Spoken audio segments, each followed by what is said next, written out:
Hello, this is Annalore Brown, host of the Autoimmune Rehab Podcast. We talk about how to actually thrive and heal your autoimmune condition rather than just covering it up with pills or changing your diet and hoping you'll feel better one day. We feature solo episodes on helpful topics and interviews with guests who have actually walked in your shoes with autoimmune disorders and/or who have years of experience in helping people to thrive and not just survive with autoimmune challenges. I'm a health coach who started this podcast because I was diagnosed with Hashimoto's in 2018 and wanted to inspire hope and transform health for people with autoimmune challenges. So keep listening and let's get you the help and hope you really need. This is the Autoimmune Rehab Podcast. Okay, and welcome everybody to a special episode today, where, as you can tell by the title, we're going to be talking about the healing power of essential oils. So let me start by giving you a little bit of an outline of what exactly I'm going to cover here. So first of all, we're going to talk about exactly what are essential oils. We're going to talk about some of the importance of quality and purity when it comes to choosing which essential oils to use. I'm going to give you some warnings as far as how to use essential oils safely. Also, we were talking a little bit about some things to take into account when it comes to using essential oils when you have an autoimmune condition. And then we'll be talking about some of the different ways they can be used, some of the different ways that they can have an impact on your body, and also tips for getting started and how to know which essential oils will benefit you the most on your healing journey. Okay, so let's get started first by talking about what exactly are essential oils. So, essential oils, the very definition of an essential oil is that it is a plant extract that has been either steam distilled or cold pressed from the plant. And it creates what they call an essential oil that then gets bottled up. And generally speaking, with a few rare exceptions, the citrus oils are the ones that are cold pressed, whereas the other essential oils are going to be the ones that are going to be steam distilled. And they can be steam distilled from the bark, they can be steam distilled from the leaves or from other parts of the plant. And what is even more interesting that a lot of people sometimes don't realize is that sometimes the part of the plant can create a different kind of an essential oil. So I'll give you an example with cinnamon essential oil. So there's cinnamon bark essential oil, and the reason they call it cinnamon bark is because it comes from the bark of the cinnamon plant. Whereas if you steam distill from the leaves and other parts of the cinnamon plant, that is actually what creates cassia essential oil. And they are completely different. They have completely different chemical makeups, and the chemistry is completely different, and they can have completely different impacts in the body. So that is something to keep in mind when learning about essential oils, and actually even when looking at the different things involved when it comes to quality and purity. So the quality and purity of essential oils are of an utmost importance. And there are a variety of different reasons for this, but especially if you have an autoimmune condition, you really, really want to be careful here, because using essential oils that are created more for the cosmetic industry or that are created more as a perfume, as opposed to a higher quality therapeutic pure grade essential oil, is going to make a big difference on things like whether or not you end up having an allergic reaction to that essential oil, whether or not that essential oil actually works, whether or not that essential oil actually has a good impact on you or not, that kind of thing. So I will tell you right now that sometimes people think that just going and buying, whatever the cheap essential oil is that they can find on Amazon or at health food store is going to just work just fine because they don't want to invest in higher quality, more costly essential oils. But I will tell you right now that that's the biggest mistake that people make when it comes to using essential oils, is that they don't check for quality and purity and just assume that whatever essential oil they can find, even if it's cheap, that's still going to work. And the reality is, not only will it probably not give you the desired effect, but it can actually even cause problems. And if you have an autoimmune condition, it can make things even worse for you. So a couple of things to think about when it comes to quality and purity. The first thing is that you should be able to see the Latin name of the essential oil or the plant on the bottle of the essential oil. And if you can't see that Latin name, then you really shouldn't be buying, using, or consuming that particular essential oil. Now, granted, if it's a blend of multiple essential oils, you won't see necessarily the Latin name for every oil that is included in the bottle, although some of the higher quality ones will show that as well. But you should be able to see that Latin name. The other thing you want to look at is the pricing. So, for example, I've noticed some of the really cheap essential oils at Walmart that I would put essential oils in quotes there and say they're not really actually essential oils. They're really perfume oils, or they're highly diluted, or they're something, they're not really the pure oils. They are charging basically the same amount of money for lemon and orange that they are for things like frankincense and rose and things like that. And that's a really huge red flag, because generally speaking, a lot of your citrus oils like lemon, lime, and orange are going to be significantly less expensive than, say, like a frankincense or a rose. In fact, rose essential oil is considered to be the most expensive essential oil there is. And so if you have something that's really a true pure rose essential oil, depending on the brand and the size of the bottle and that kind of thing, you're looking at anywhere from $200 to $300 in most cases if it's really a truly pure oil. So that's just something to keep in mind. If you find a bottle, for example, of rose that they claim, this is rose essential oil, but we're only charging you $20 for it, run and don't use it, because that's not pure rose. There's just literally no way it can be. Primarily because rose essential oil requires so many roses and so many petals of the roses. I forget exactly how many, but it's several thousand petals and things to be able to create just a little bit of essential oil, that it's not possible to have a bottle of real rose essential oil for $20. And the same thing goes for frankincense. Frankincense is still significantly cheaper than rose, but they still have to grind a lot of the resin from the tears and things, and it's still a lot of work, and it comes from the Middle East and that kind of thing. And so frankincense essential oil, you can't find like a big bottle of 5 ounces for $10 and have that be called frankincense. I don't know what exactly, maybe it's a frankincense perfume. I don't know exactly what that is, but it's definitely not pure frankincense essential oil if it's that cheap. So that's something else to keep in mind. The other thing is, ideally, you should be able to access and find information about the lab tests that show the chemistry of that essential oil. And a lot of companies will publish them online, especially the ones that have the really truly pure quality. Some of them will have barcodes, QR codes you can scan and access them. Some of them you can go to the websites and look them up, that kind of thing. And then sometimes you can just tell by smelling, you can kind of tell your nose, your body can kind of tell, that kind of thing.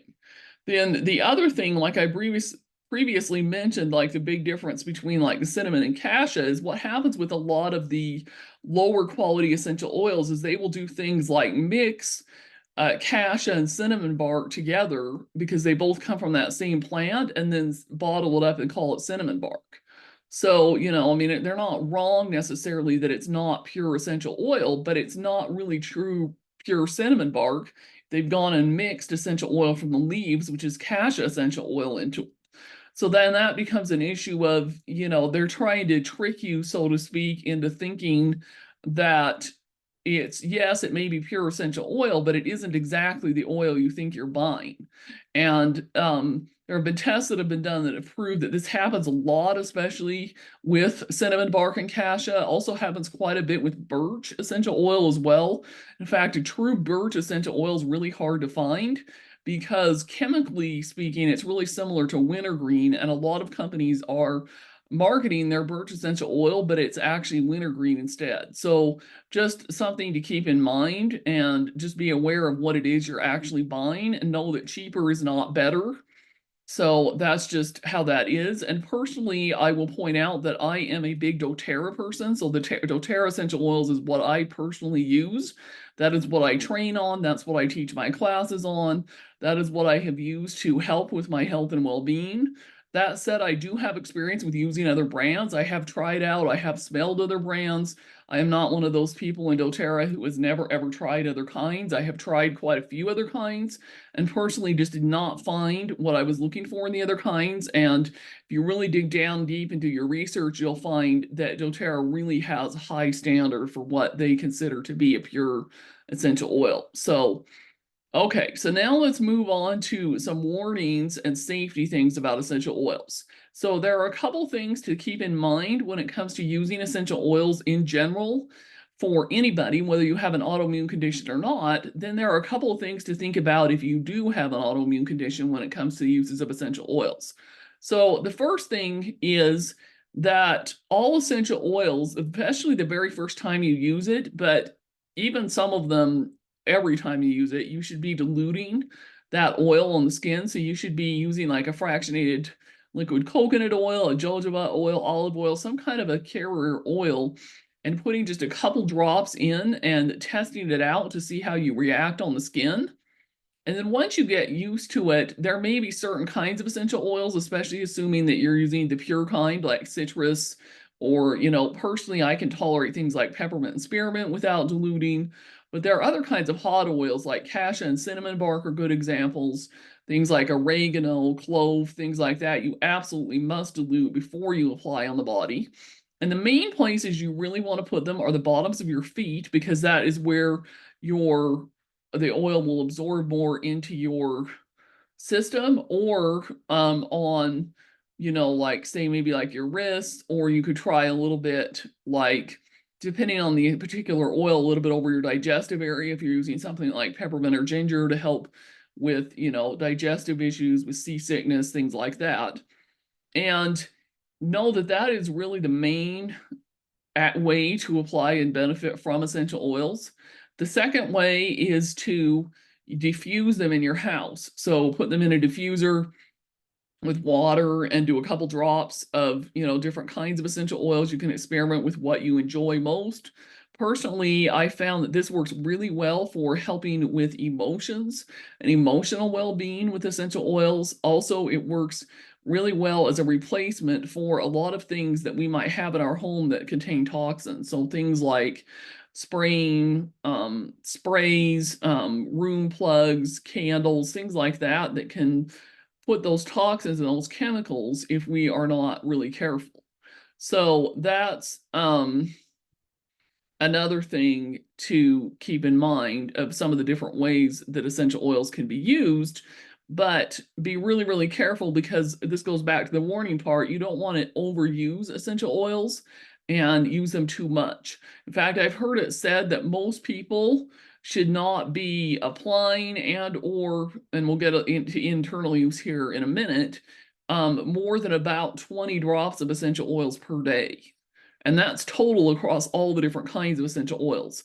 So essential oils are very, very powerful. You don't need a ton of them. And you want to be really, really careful you don't get obsessed with using too many. So then the next warning moves on when it comes to using essential oils internally. So internal uses of essential oils has become more popular in recent years, especially with a lot of the more pure, higher quality of essential oils. I will tell you right now that personally, I am very, very careful with internal use, and I know some people are really adamantly against it. And, personally, doTERRA does sell some essential oil-based type supplement things. So it's like a supplement that has essential oils in it. And those are really what I take 90% of the time. So I don't just go put essential oils in water and drink it. I personally don't think that that's the greatest idea. I think you can easily end up overdoing it. And especially if you have autoimmune issues, it can get, sticky there and cause stomach issues and other things like that. So personally, I try to avoid really consuming too many essential oils internally. But if you are going to do it, you want to be very, very careful. You want to use a very small amount, and you want to make sure that you're well educated on internal use and that you've double checked that that particular essential oil can be taken internally, because not all essential oils, even with something like doTERRA or something that's high quality. So for example, like wintergreen, for example, should never ever be taken internally, no matter what brand that is. Same with birch.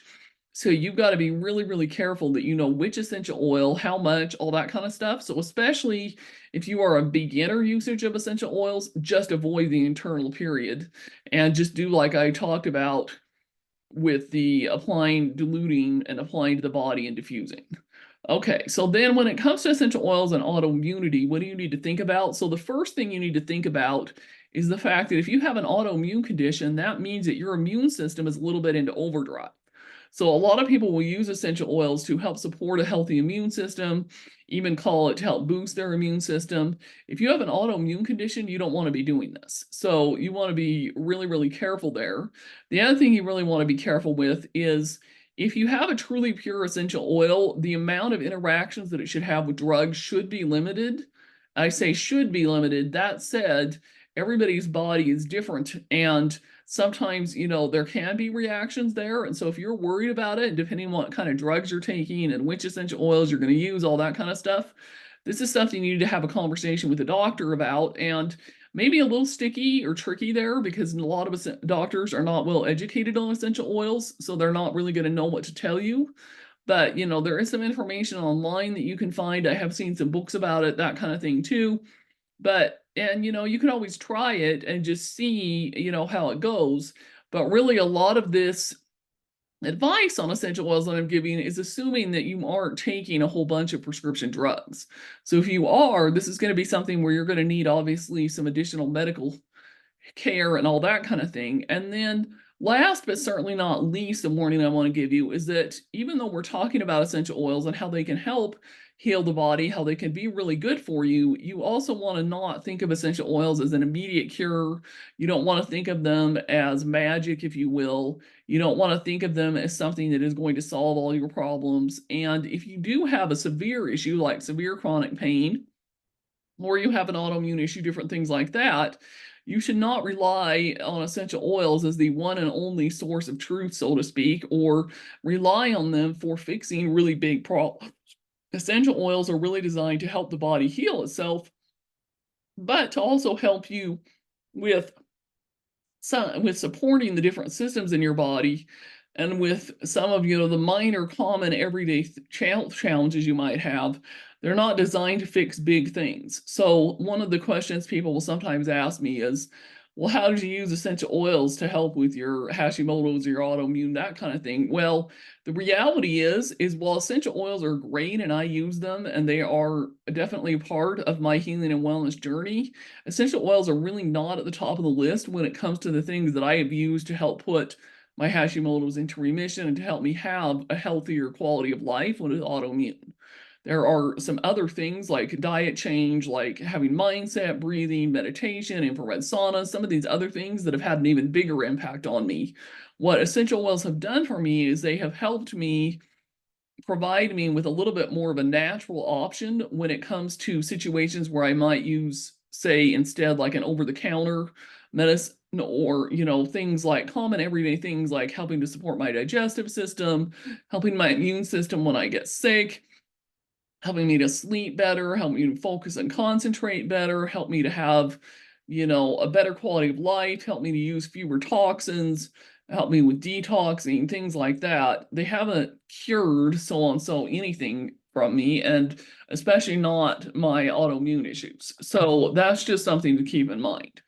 Okay, so now that I'm kind of through with spitting out with those warnings, how can essential oils be used? Well, we just kind of already overlapped that with the warnings. So the main method is to think about some of the common everyday challenges that you have that you could use essential oils for and help you use fewer toxins. So things like if you are wanting to have a really good smell to help you improve your mood, things like when you get finished with exercising or doing a lot of stretching and things, and you have some of that tension in your knees, or you wake up in the morning and you have a little bit of that tension in the back and feel like as you get walking around and moving, feel like you could use a little something on there to help support it.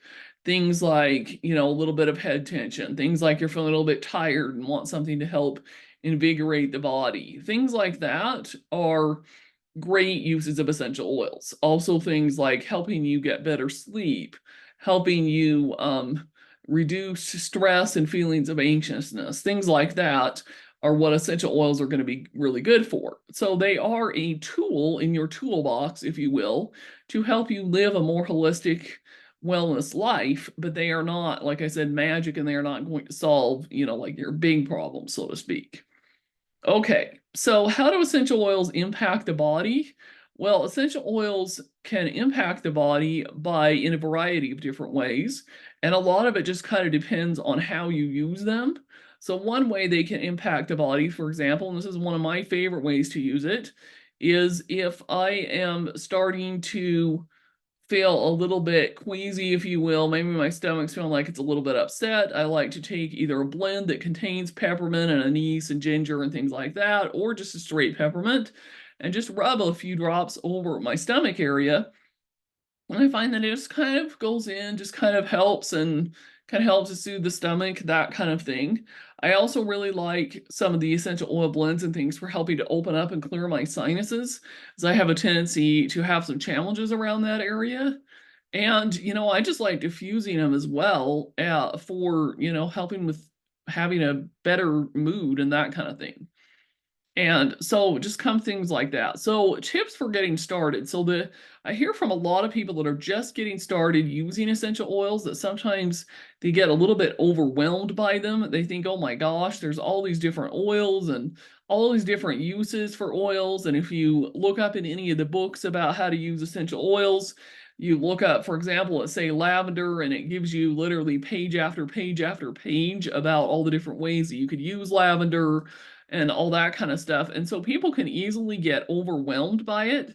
So I would say the biggest tip I'd have for getting started would be to pick between 3 to 5 essential oils in the beginning and just start experimenting with them, start using them, start getting to know them, read up in some of the books and things that have been written that are out there about different ways to use them.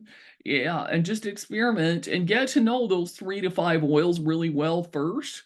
And then once you've done that, you can expand onto more. So that's what I would say would be probably my biggest tip.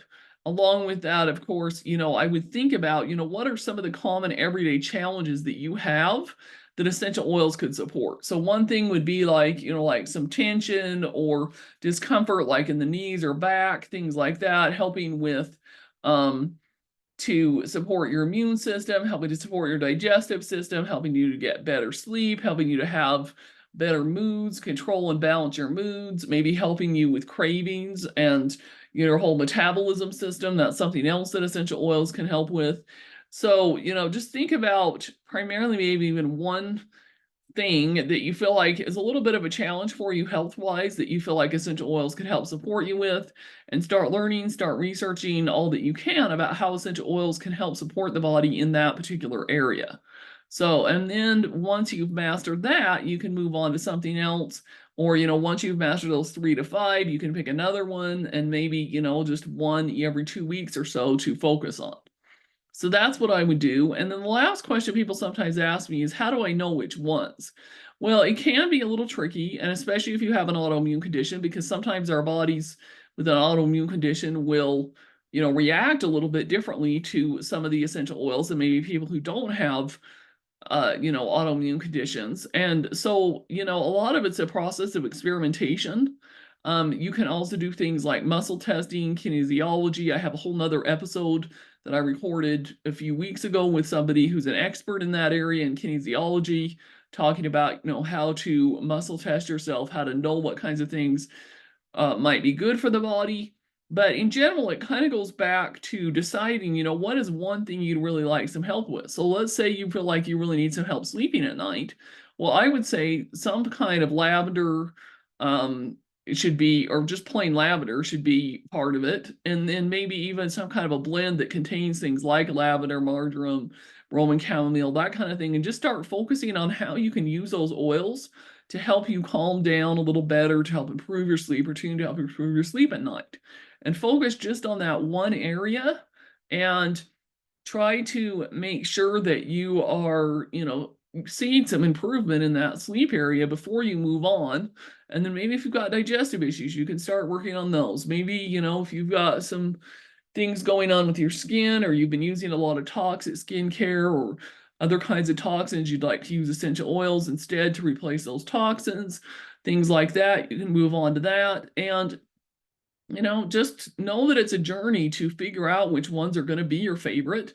It's a journey to figure out which ones are really going to help you the most. And, it's an education and a learning process. So, this is part of the reason that I do quite a few essential oil classes online via Zoom. So, currently, as of the date of this recording, I will have a couple of classes coming up on Essential Oils 101, and then also have another one on essential oils for self-care and spa.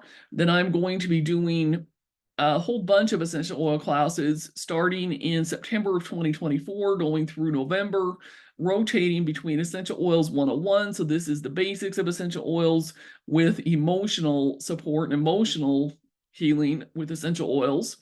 And then I'm also going to do a one-off special class on September 14th talking about essential oils for neurodivergence. So basically, we'll be talking about how essential oils can be used for people that have, different kinds of sensory, autism spectrum, ADD, that kind of thing, not as a cure, not as a solution to replace their medicine, but different ways that how essential oils can impact differently people who have some of these challenges and help support the brain, help support the focus, help support some of the different challenges that people with those kind of issues have.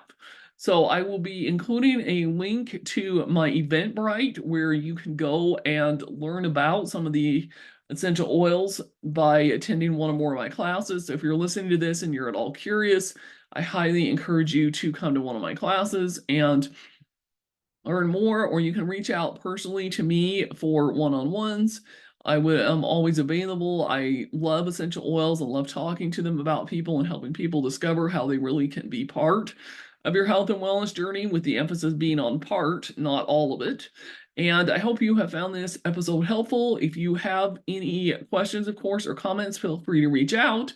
And I look forward to sharing with you soon on another episode of the Autoimmune Rehab Podcast.